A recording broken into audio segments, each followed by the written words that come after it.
लोकसंख्या या धड्याच्या पुढच्या विभागामध्ये आता आपण प्रवेश करतोय. चला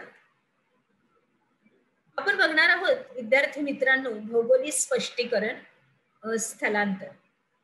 आपले मुद्दे आपण स्पष्ट करूया. स्थलांतर म्हणजे काय? स्थलांतर म्हणजे व्यक्ती किंवा समूह हा एका ठिकाणाहून दुसऱ्या ठिकाणी वास्तव्यासाठी जातो.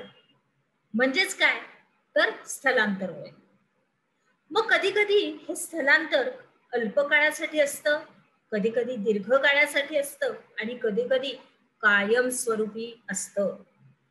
आपण उदाहरणार्थ घेतलं तर विवाह आहे, शिक्षण आहे, व्यवसाय, बदली, पर्यटन, नैसर्गिक आपत्ती, युद्ध इत्यादी कारणामुळे लोक हे स्थलांतर करतात. आणि स्थलांतराचे अनेक प्रकार हे केले जातात. म्हणजे कसं तर लोक ज्या भागातून स्थलांतर करतात, इथून दुसरीकडे जातात, तर त्या भागामध्ये लोकसंख्या ही कमी होते. ज्या भागातून ते निघाले त्यांच्या भागामध्ये लोकसंख्या कमी होते आणि त्यामुळं त्या प्रदेशामध्ये मनुष्यबळाची कमतरता जाणवते. आणि त्याच्या उलट हे लोक ज्या भागामध्ये स्थलांतर करतात तेथे लोकसंख्या ही वाढते आणि सार्वजनिक सेवा सुविधांवर ताण पडतो. आणि या स्थलांतरामुळे लोकसंख्या रचनेत सुद्धा काय होतो, बदल होत असतो. आलं लक्षात? पुढचा मुद्दा बघूया. सांगा पाहू या अंतर्गत तुम्हाला तक्त्याच्या आधारे काही उत्तर द्यायचे.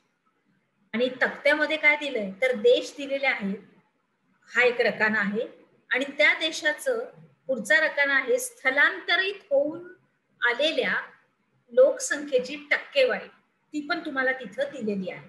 आणि हा तक्ता बघून तुम्हाला काही प्रश्न उत्तर दिलेली आहेत. उत्तर नाही, प्रश्न तुम्हालाच लिहायचे. प्रश्न तुम्हाला दिलेले आहेत, उत्तर तुम्हाला लिहायचे आहे.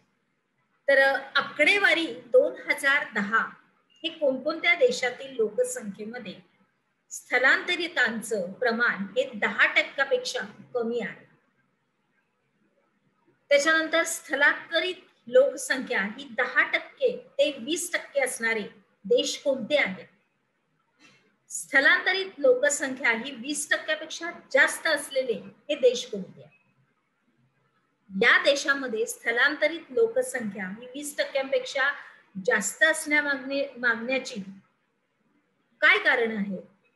थोडासा शोधायचा प्रयत्न करायचा आहे तुम्हाला. आणि कोणत्याही दोन देशांसाठी विभाजित असं वर्तुळ काढायचे आणि स्थलांतर आणि प्रदेशाचा विकास याबाबत थोडस भाष्य करायचंय. अर्थात या सगळ्या प्रश्नांची उत्तरं तुम्ही व्यवस्थित अगदी प्रश्न आणि उत्तर असं व्यवस्थित नमूद करायचे. पुढे जाऊया. भौगोलिक स्पष्टीकरण. लोकसंख्या वितरणावर परिणाम करणाऱ्या घटकांमध्ये स्थलांतर हा एक महत्वाचा घटक आहे. स्थलांतरामुळे प्रदेशातील लोकसंख्येचं काय होतं, पुनर्वितरण होतं आणि संपूर्णपणे लोकसंख्येच्या रचनेमध्ये बदल होतो. मग वरील तक्त्यामध्ये काही देशामधील स्थलांतरित लोकसंख्येची टक्केवारी दिलेली आहे आणि स्थलांतरित लोकसंख्येची टक्केवारी ही जास्त असलेल्या देशांमध्ये प्रामुख्याने नोकरी आणि व्यवसायाच्या संधी, नैसर्गिक साधन संपत्तीची उपलब्धता, आर्थिक विकास इत्यादी घटक हे कारणीभूत असतात. बरोबर. पुढे जाऊया.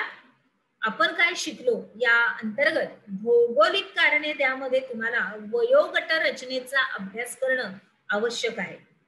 ह्याचं व्यवस्थित उत्तर तुम्हाला आपल्या वहीमध्ये व्यवस्थित नमूद करायचं.